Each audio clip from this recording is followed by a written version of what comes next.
if I'm not mistaken, aniline is like a painted finish, right? I did a blog post on this. The way I think of it is the difference between aniline leather and a pigmented leather is this sort of a spectrum. Okay. Let me rephrase that. It could be naked or pigmented. And that's the spectrum. So aniline is like just above naked. Okay. Naked means there's no stains applied to it. That's like just the skin naturally with whatever tannins and oils that you put into it. And then pigmented on the other end is like full opaque, lots of solids in the finish where you can't see through it. It's kind of like putting like if you imagine a skin of leather having little holes in it for the hair holes, it's kind of like paving over that. Like if you're to make an asphalt on a road, you're just like covering all of it so you don't get all those potholes and like all the naturalness of the road. Like that's what you're doing when you're fully pigmenting it. I did do a blog post on this also if you're into that. It's called What is Aniline Leather? And Yes. I did some like close-up photos of what it looks like when you start adding finish. So the spectrum I gave here is the crust, which is like naked, Mhm. aniline, which is just like a little bit of stain to sort of like level it out, and then semi-aniline, where they put like a drop of pigment into those stains, and then like a full pigment, which looks like paint. Okay. And the best way that I've come across to think about leather finishing is to think about wood finishing. So you can take a piece of wood for your kitchen table and you can cover it in like a white paint, and you can tell that like it's a little bit like wood, but it looks like paint.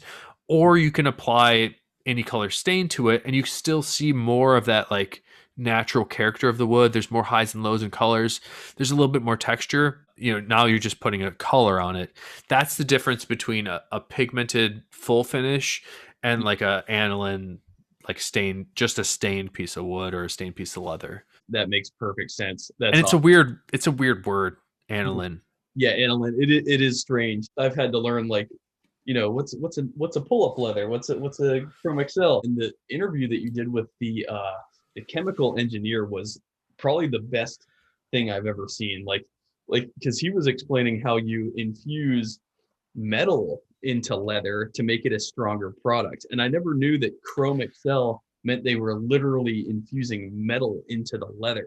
Like that was the Yeah. craziest thing I ever heard. I didn't. That that interview with Esteban, I actually watched again kind of recently. I was kind of cringing at how like poor the quality of it was. That But I actually met with Esteban a month ago, and he and I want to do another video like that because you're right. Like these are like I didn't know that information, and when he said Wolverine as like a joke, Yeah. like that really hit me, which is why I led the video with that. It's like, oh, I get okay, it's both. It's like human and metal, like it's organic and metal. Yeah. That's chrome tan leather. Like, okay, that makes sense. Like you get some more performance out of it. It does tend to be it tends the chrome tan leathers. This is maybe where your buddy almost vintage style. Yeah, Jake. I Yes. think this is where Jake is kind of down on chrome tan leather, and I tend to generally agree with him. Is it the Mhm. chrome tan stuff tends to be like a little bit more, and it's on purpose. Like they're trying to make it a little bit more performance based. I Mhm. tend to agree. Like more often than not, it tends to be like a little less natural looking. Yeah. However, like I hate to say it because the Chrome Excel stuff I have is the most comfortable stuff I have by Yes. far. And I don't know why, but it just is. Right. So Right. Early on in my days researching style form, they used to talk about how shell cordovan doesn't stretch at all, and that is 100% true. It does not. right, Like I have some here. It doesn't stretch. If you were to stretch it, you'd actually crack it. So there's no stretching shell. The way that they fit on day one, they basically fit forever. right, Whereas Chrome Excel does stretch. So for example, like these are 8.5. I could have sized down to an 8. And if yeah, I sized down to an 8, they'd probably fit perfectly. Now they fit kind of loose because they've broken in so much. It's created more room it's right. volume. You know So what? I had that same experience with my diesel boot. I love that. So this I find this dichotomy very interesting. The natural Chrome Excel or the Dune Chrome Excel diesel boots that I have from Grant Stone. mhm, When I got them, I was like, oh my God, like this is a game changer. These are so comfortable out of the box. yeah, Viberg the absolute opposite. Like these are the least comfortable ever.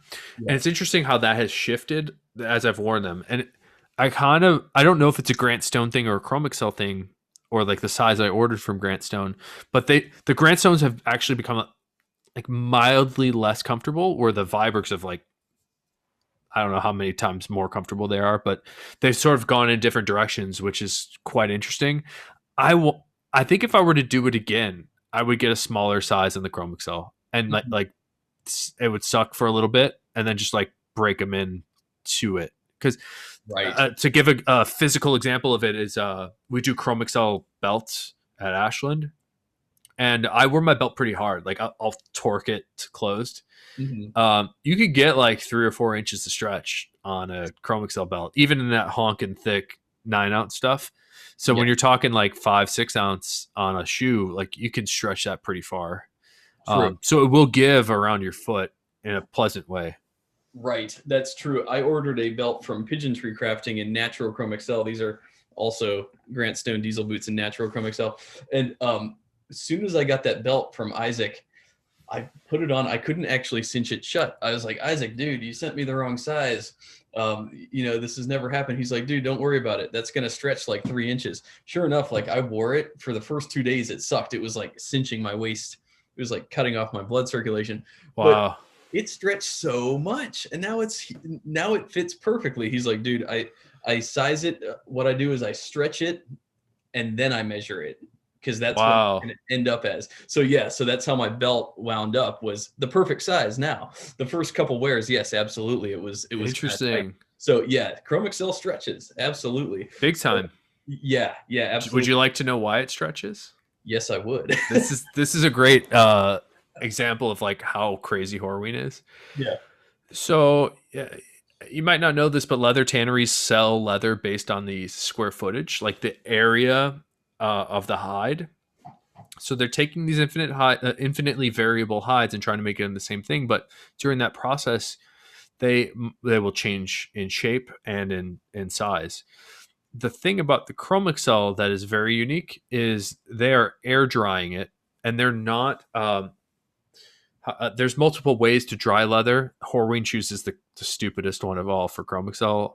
It's stupid in terms of like making money, but like brilliant in terms of like making a great product. You can, I'll break down the drying methods. Air dry it. You can just hang it. There's a method called toggling where you clip hooks on the leather and you put it on a frame and sort of like stretch it in all directions. There's another dryer called a vacuum dryer where they decrease the pressure and suck out moisture. And because you lower the pressure, you can dry veg tan leathers at a lower heat as to not cook them. And Oh, then there's a dryer called a pasting unit where they take literal glue and glue this leather to a frame and they sort of like spread it out on these frames. And all of those have different characteristics. And all of them, with the exception of air drying, tend to make the leather larger. Whereas air drying, it's like drying your clothes. You might notice if you ever dry your jeans in the air, you'll notice like, man, those like really shrunk on me. The same thing happens to the leather. So Horween is actively losing money by air drying Chrome Excel because they find it makes a better product. When we talk about the break, you see how like some sections of the hide are a little bit loose.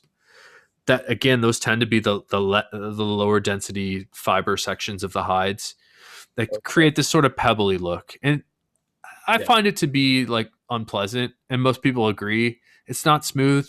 It's it's not consistent with the rest of the leather. It's not inherently bad. I I if I had it on a toe of my shoe, I would be pretty bummed out. And the guidance that I give to people is whoever created that piece of footwear for you, if you find some looseness like that, ask the footmaker if that's in their normal standards and just say like, hey, I noticed this kind of bums me out. It's like, is this normal for you guys, or did I get a weird one?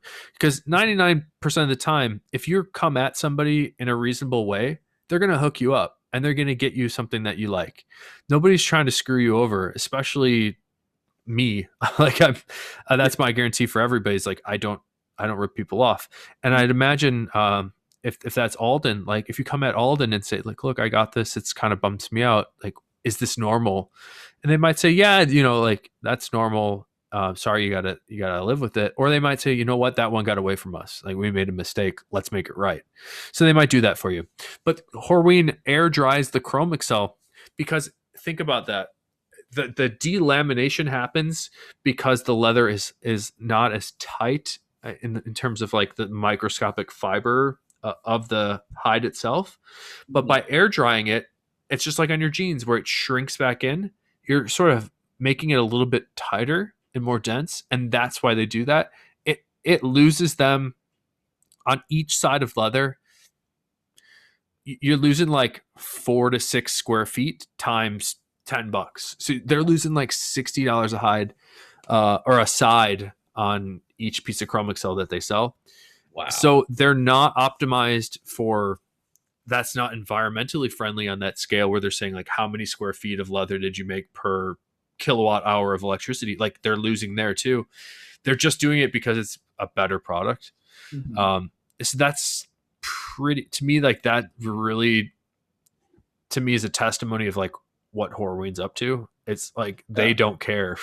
Like they're just gonna make it better. That's I mean, talk about $60. Like that's a lot. Like that's like 20% yield that they're losing. Right, per unit. Yeah, that is crazy. That's a lot. It's a testament to how much they actually just stand by their product. You know, that's American workmanship right there, my friend. It hasn't changed it. It hasn't changed it in 100 years. Wow.